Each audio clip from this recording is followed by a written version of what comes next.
Hello and welcome to another episode of Pedro Plays. This week we are going to be looking at Banished. It's a game I've been playing quite a lot recently, actually over the last couple of weeks. Love to share with you if you've not seen it.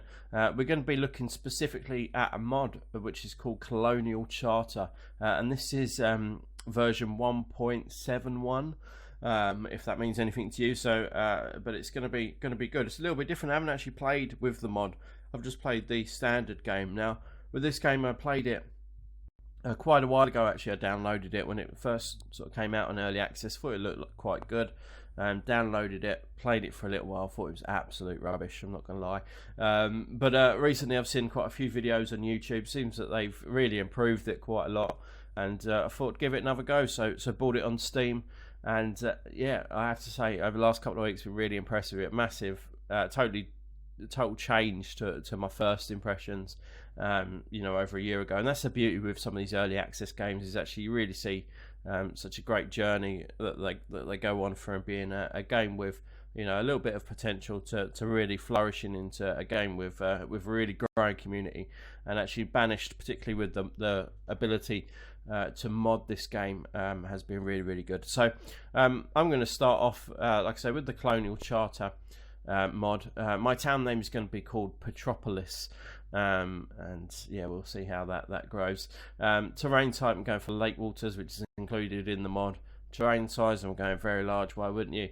And in terms of the actual starting conditions, they've got a setting here called Adam and Eve, which means you start with just two people, a small amount of food, so firewood and clothing is provided in a small storage cart. No structures have been built, no seeds or livestock are initially available, and you have to survive and acquire everything. So we're going to take Adam and Eve. We're going to try not to kill them in the first few minutes, and we're going to see if we can grow those from Adam and Eve into a thriving community.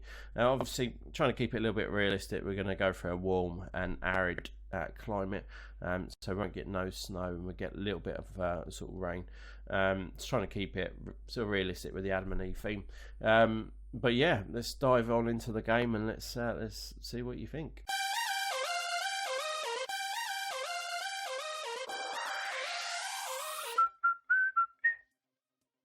Well, here we go. We've got Adam and Eve and their little storage cart. In this, I'm guessing is Eden. Nice little map here.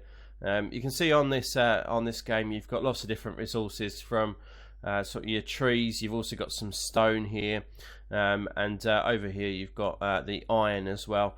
Now, all of those are vital ingredients, as well as obviously your food sources. You've got lots of deer. Look, we can see some over here.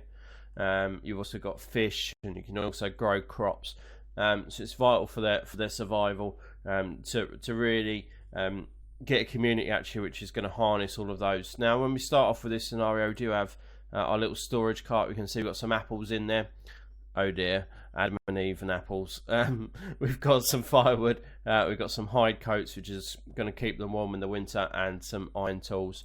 Now, first thing I'm going to do with this, actually, because I find it quite handy, as soon as I can find where the menu is, this one here is this is going to show us an overview of our population. So obviously, at the minute we've got 2 adults, we've got no students, no children.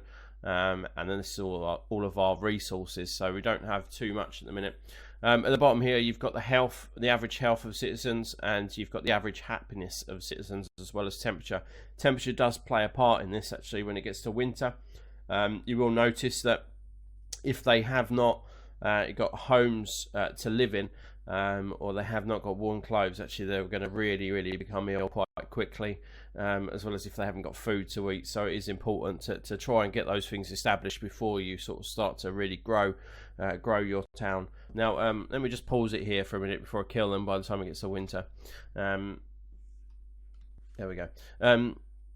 So yeah, so the story of Banished really is basically you've got a couple of people, or a tribe of people that have been banished from their community, and as such they find themselves obviously in this wilderness, and the aim is to try and help them survive and help them grow into their own culture or their own community, if you like.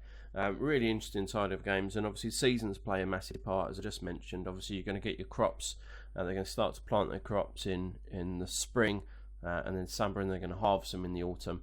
and by the time the winter comes, obviously crops don't grow, and actually if you've not harvested all your crops, you'll see that they begin to die. And obviously if you've not got firewood, then your citizens are going to get cold, and if you haven't got enough food to last through the winter, then you'll see that they all start dying of starvation. So it's quite an interesting game, trying to juggle all of those things together. So we're going to dive on in. We're going to try and get them some shelter first of all, because I think that'd be good. And yeah, we'll start harvesting some resources. So I've just asked for a shelter to be built over here. It's just going to be a tiny shack. Obviously we've only got 2 people, so that's all that we're going to need to start us off with, basically. But with the colonial mod, you can see that actually there's loads of different shelters. They've all got benefits as well. You know, to sort of be able to sleep more and more people. You've got rows of houses, colonial houses, got all sorts of different stuff there. So it really adds a lot more buildings into the game. To be honest, the base game actually, whilst it's good and it kept me entertained for quite a while, at least a couple of weeks. Actually, you are quite limited in the number of buildings you can build, and by the time you've got, you sort of set up, you've got all your farming happening, you've got your cattle, and your town's growing. It can become a bit tedious. So hopefully with this, it's going to make it a lot interesting and be able to build a lot bigger towns and communities, because there are that much more buildings and that much more things to do within the mod. So yeah, the mod is free, by the way, on the Steam store, so you can just go straight into that. You can download it. It doesn't take too long to download, and it's really simple and easy to install, which is going to be great. Okay, so my citizens stood there doing nothing for a little while, and I was wondering what was going on. It turns out, obviously, I need a stockpile to be able to store some of these things that they're removing. So I'm just getting about quickly building a stockpile. See, I think that was one of the main issues with them, actually. While they were just stood there doing nothing, they chopped down a few trees, and obviously they had nowhere to store the stuff. So they just sort of twiddled their thumbs waiting for me to place a stockpile. So now they're going to do that, and then hopefully they'll build their house. Let's see. Well, here we go. They've now built their house, and this is what it looks like, a tiny shack. And you see it can sleep up to 5 people, so we've got a little bit of room for growth. Obviously we'll look to expand and build a few more houses once they're a little bit more settled. And we've obviously got our stockpile as well, so we've got some logs and some stone in there, which is going to help us build buildings and yeah, do tools and all that kind of stuff. So next priority for them, really, now they've got their little shack. Obviously we want to be setting up actually some food resources for them, and some ability for them to really sort of farm some goods. So we're going to go to this one here, and we're going to place down a crop field. Now, one of the things that you will see when you place a crop field, or when you place any building actually, is they will go about clearing the area, which obviously gives you the resources, whatever's in that area. So in this instance, we've got some trees. I think we've got some stone sort of hidden in there as well. So they go about sort of chopping all that down, and then obviously those resources will go into your stockpile, which you can use at a later date. Okay, so I told you this was the first time playing this mod. Obviously we built a crop field, which is fantastic. It's looking great. And then the thing is, we don't have any seeds. So obviously they can't plant anything without seeds, so a little bit useless. In some of the other games, or the other game that I previously started with, they started with seeds, so they could get planting crops straight away. But obviously, common logic, can't plant a field without any seeds. One of the things I have seen, obviously we need to get them some food, and we need to get them some food pretty quick. So this little guy over here gave me a little bit of an idea. You see how he's sort of standing there teasing them a little bit. So what we're going to do is we're going to build a hunting cabin. We've got plenty of deers that sort of roam in the forests around here. So we are going to find a good little place to put our hunting cabin, and we're going to say goodbye to these deers. They're going to become some dinner. Nice bit of venison. I think they're going to enjoy that. So let's try and find a good bit of forest that's not going to sort of disappear too quick. We can obviously go over the river here as well, but I think we're probably going to just place it up here a little bit. As you can see, this has got a radius, so they will hunt deer anywhere within this radius. So I'm going to put that, where should we go? I'll put it just there. So you're going to go about building that now, and obviously getting us some deer, getting them some food. We've got some apples to start off with. See how you can see the apples are actually quite dwindling quite fast. We've also got some blueberries. I think the blueberries might have come about when they were sort of clearing this area here, but that is it really. We don't have an awful lot of food, so we need to get hunting pretty quickly. Obviously, you can see I should have probably built it right here. Look at all these deers around here. Another thing I look to get quite soon as well is obviously some fishing. You get quite a lot of food from that. This guy's going to set about clearing this area. Look at this. Look, we've got some probably berries or something like that here too. In the early part of the game, one of the things I've learned is that whilst you do need resources like stone and wood, actually you can hold fire on getting those to start off with, because actually you're going to clear some areas quite naturally anyway when you're sort of building buildings, so you will get some of those naturally. One of the other things you can do is you can click on this one here, which is the removal and destruction tools, and actually you can go about and you can collect some of the natural resources. You can just select an area and they'll clear everything in that area for you, which is fantastic. Some nice trees in this game. Look at these. And it's modern, you know, some really add some different textures to it. Actually, I've got no idea what half the stuff is, what half the stuff does, but yeah, we'll explore that in this series. Oh my goodness, look, Adam and Eve have been busy. Look, we've got a child here. First child has been born. His name is Gain.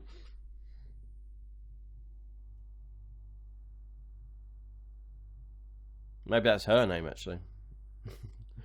Gain is a female. Well, there we go. So with the child, obviously they do grow up.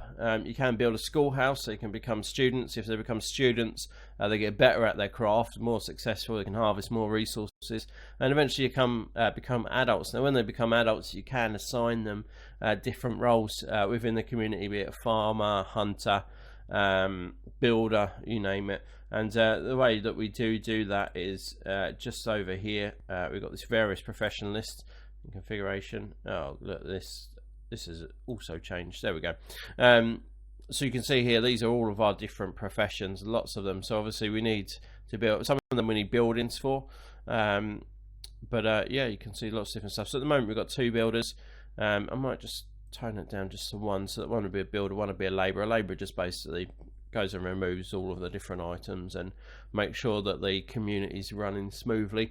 So it's good to have a couple of those. Obviously, once we've built the hunting cabin, we'll assign either, you know, Adam or Eve to go and hunt, and there'll be a hunter gatherers, if you like, trying to get in some food. But yeah, lots of different sort of professions that we've got here. Now, one of the other ways of getting your citizens as well, obviously you've got, as you just seen, you have children that get born and obviously grow up to be adults. One of the other way is that when you have I believe it's a town hall and maybe a trading post that you need, obviously correct me on that if I'm wrong, once you have those things, you will start to receive people called nomads that are basically just wanderers looking to join your community. They can be quite handy, but in my last when I was doing this in my private save, I accepted like 30 nomads in, and it actually just totally improved the whole balance of my settlement, and almost wiped the whole lot out because we didn't have enough food. They very quickly ate all the food stores that we had, and before we knew it, we had people dying left, right and centre, and it was really difficult to sort of overcome that. So do just be careful. It's a word of warning. Be careful with the amount of people that you're bringing in, that they are going to have enough food, have enough places to live and get warmth. Whilst they can obviously do jobs, you need to be quite careful in the way you distribute those jobs. And it's, yeah, I'm absolutely loving this game because it is a real sort of balance in getting that right. As you're growing your community, obviously you need to make sure that they're going to be thriving as well. So looking up here with this hunting cabin, obviously it's taking them a little while longer to do this because obviously they're clearing these items, then they're having to take them all the way down here to this storage plot, as you can see. And then what they're going to do in a minute is when they go and build it, is they're going to bring all the items back up, unfortunately, and then they're going to use those to then start building it. So you can see they've removed all the items there. So there's 9 items out of 9 that they had to remove. You've got logs and stone here, so they need to start obviously bringing all those back up. A little bit annoying, but it is what it is. Obviously I'm thinking of the future here. I'm probably not going to deforest a lot of this. Maybe I'll use it as for a forestry lodge, and obviously they'll plant trees as they're cutting trees down as well, so I want to try and keep hold of some of this. And obviously I look to build my town probably a little bit over here. I might also venture out over to this bit as well. Looks like obviously got quite a lot of resources over here, and and obviously a lot more land that we can build on. So perhaps I'll venture over to that side, maybe get a bridge going over here.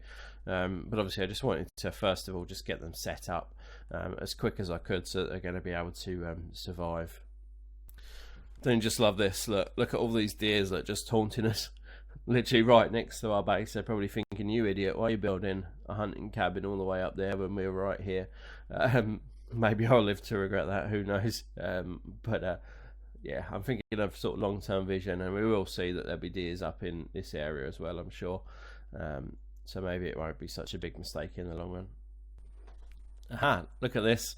Oh, I've just discovered all these deer just come running in. Just in preparation for our hunting cabin being built. So yeah, thankfully maybe this is paying off. Maybe we are going to have some good hunting after all. Okay, so our hunting cabin is complete. There we go, look at this nice little hunting cabin right in the woods, and you see his question mark over it. This is basically just saying that we have a hunting cabin but we don't have anyone assigned to work there. So to do that, you just click on it and you click this little up arrow here, and then we will assign I think it's Eve actually, who's going to begin to work there and begin to hunt these guys over here, hopefully, and obviously bring in some food, some much needed food. As you see, we're approaching early winter over here. We probably won't get any snow because of the settings that I've got it forecast on, but obviously you can see the temperature drop right down over here. So obviously it's going to get a little bit colder, and obviously crops and things don't grow, not that we've got any seeds anyway, but hopefully we're ready for the winter now that we've got our shelter and we've got some food income. Okay, so what I have gone and done now is I have built this fishing dock just here, and I've just assigned our hunter actually just to the fishing dock. Obviously, our hunter was based right at the top of the map, and you know, I thought that actually let's get a fishing dock down here. It's a lot closer to our settlement.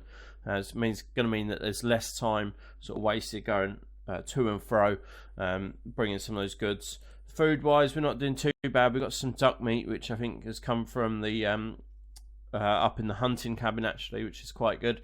Obviously we've got some mushrooms, some herbs. Now all of that is actually coming from when we're clearing areas in our inventory actually within the shack. Again, we've got some duck meat, some onions, mushrooms, blueberries, and again a lot of that stuff is coming from when we're clearing areas, which is good. It's helping us stay afloat. The child is 7 at the moment. I'm not sure the age at which we can start giving them jobs. I think it's probably around 16, so they're coming on quite nicely. Unfortunately, there's been no new births, which is you know, a little bit annoying, as we are seeing some of the average health of our citizens going down a little bit. But yeah, hopefully that will turn around. You know, it's quite hard when you've only got 2 people to start off with, but it's part and parcel of the game. So we're going to run with that, and I think they're doing quite well so far, really. And yeah, as soon as this child has grown up, we obviously get another job that we can assign them to. And obviously we're chopping and changing some of these jobs as well, so we're running out of resources, assigning people to go and collect some of those resources. As you can see there, they're fishing quite well, and bringing in some of the fish there as well, so we've got some food. At the minute I think I've got Eve set as a builder, so maybe perhaps I'll look to get a set to doing another job. So yeah, let's have a little look at that. Okay, so I have just built up here, I've just built a gatherer's hut, which that's used to gather things like roots, mushrooms, wild berries, and again it's just going to help bring some more food into the community. And you will notice, some of the eagle-eye viewers will notice that we've got an extra adult there. The child's gone and we've got an extra adult. Now, turns out it's actually 10 years old that they become an adult and you can assign them jobs, which is great news for us. It means we've got an extra helper, which is going to be fantastic. So what I'm going to do is, I think that looking at my stockpiles here, I can see that actually some of our firewood is getting a little bit low. Now I know for a fact that when that gets low, again, they start getting cold and they start getting ill and they start to die. So I'm going to start to begin my forestry operation so that we can get some wood in, and can start, you know, curing some of this firewood crisis that we're soon going to have. So this game is all about, you know, sort of planning in advance a little bit as well, knowing yeah, what's likely to happen in the future as your resources get lower and lower. So as soon as I find out where the heck the firewood thing is, we're going to build that. Okay, so we now have our forester built, and just in the forestry lodge here, you can see that you can obviously you can set this to be cutting down trees, but we've also got this enabled as well. So as they're cutting down trees, they're going to be planting more trees. So it's going to mean that this whole area is going to be sustainable, and it's going to help our community grow actually, with sort of lots of wood that we can use to build buildings, and we can also use for firewood to keep the citizens warm. So sort of going to play a double part there really.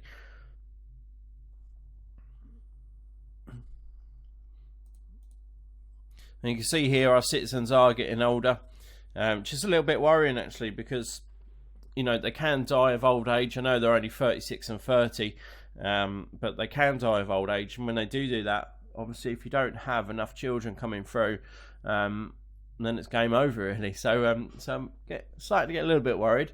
The fact that they're not reproducing. Maybe we need to start working on some tactics to get that to happen. Yeah, we'll see how we go. Maybe we've got a bit of time at the moment. I might start building a town hall soon. I know it's a little bit early. We've only got 3 people. Seems a bit crazy to build a town hall. I know it's at that point that I believe that some of the nomads start coming in. We could really do with some extra bodies to help get some of these resources and start building our town up. So maybe that'll be my next project to work on. Food wise, we're doing fantastically. Look, see, we've got 1,555 food stored up. So perhaps I can move my fishermen on to building the town hall, take him off fishing for a little while, so that we've obviously got a bit of a stockpile of food now, certainly enough for 3 people. So let's build the town hall, and hopefully we'll get some nomads coming in soon. Okay, so we're facing a little bit of a crisis here. None of our workers or none of our citizens have any tools.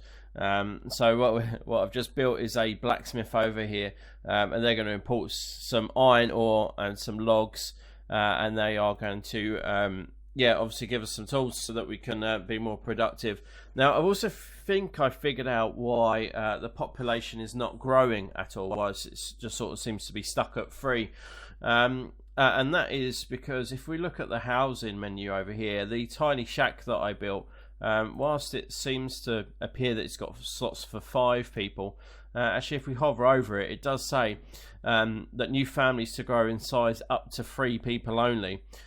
So I think that could be the biggest reason why we've only got 3 people. So first thing, it's going to be a massive priority to try and build some bigger houses so we can get some more citizens in. So I'm going to have a little look. Let's have a... Alright, so that's families up to 4 people, up to 5 people. Saltbox house, stone house, country house. Look at that. Can we build that? Family up to 6 people. That'd be awesome. So let's build one of these. I'm going to build it right up next to this one here. Let's get one of those going as soon as we can. It's absolutely vital. I think hopefully that's going to help cure our lack of growth citizen wise, which will be fantastic actually, because it's obviously these 2 citizens that we've got are getting quite old. And even the child is 29 years old now. So we really desperately need some children in here for the sake of our civilization and the future of Pedropolis, and indeed this YouTube series hangs on us getting some children in. Just whilst they're building that, or dawdling around as they appear to be, I have built this drawbridge, which is a little bit advanced really for this little civilization, but I wanted a bridge to come over to this area so that we can start looking at some of these resources over here obviously, but also start building our town over here. I want the town hall to be placed over here, and start really sort of building it up from this settlement dwelling that we got over here into a thriving town, especially seeing as we've hopefully got our yeah, our population under control. Although looking at this, there's no way we're going to get half of that stuff. So right, this right, let's have a look. What can we definitely get? Wooden house, no. Log cabins. You know what? I'm going to build a few of these. Let's build 3 of those. So I know we can definitely get those. These, they're just after our items that I don't even know what they are yet, because I've only just started playing this this mod. So it's quite clear that we'd need additional buildings to get these items. So that one's going to be placed on hold for now. I think the country house, unfortunately, whilst it looks absolutely beautiful, we need more people to get those resources. So this is a learning curve, and yeah, it's going to be good though. It's going to be good. Pedropolis is going to grow. We are going to overcome this difficult situation, this difficult season that we're currently in, and yeah, it's going to be good. So look, blacksmith has given us some tools that we're using at the minute. So we've got some rough tools there, so we can take one of the blacksmiths out for now. They'll go on to just be a labourer for now, which is going to help speed up the building of this. So we now have additional space for more people. As you can see, one person's already moved into this log cabin, which automatically gives us a space over here, and we've obviously got some spaces over here for some additional growth. So hopefully, you know, hopefully this is going to see us being able to get more people into the town. I did think there was something up, because, you know, normally they do at least produce a few children, so I did think there was something that was going on. So I think I'm going to leave that here for this episode. Leave it on a little bit of a cliffhanger. So we've got 3 people at the moment. Can our population survive? Make sure that you do tune in next time to see how we get on. Can this this growing community flourish? Can Pedropolis be the you know, the mega city that it's destined to be, or actually are they all going to die when the next winter comes along? Make sure that you do click the like button if you enjoyed this, or click the dislike button if you didn't enjoy it. Make sure you leave your comments in the section below. Perhaps you've been playing this, perhaps you got some few tips as to what we should do next, or maybe you got some suggestions of some of the things that we should focus on. Make sure you do leave comments, and indeed make sure that you do subscribe to the channel. There will be a button, a circle button coming up on the screen in a moment. Make sure you click that, and that'll help you subscribe and keep up to date with the latest videos that we're playing. But I hope you've enjoyed this, guys. Make sure you tune in next time to see how the citizens and Pedropolis gets on.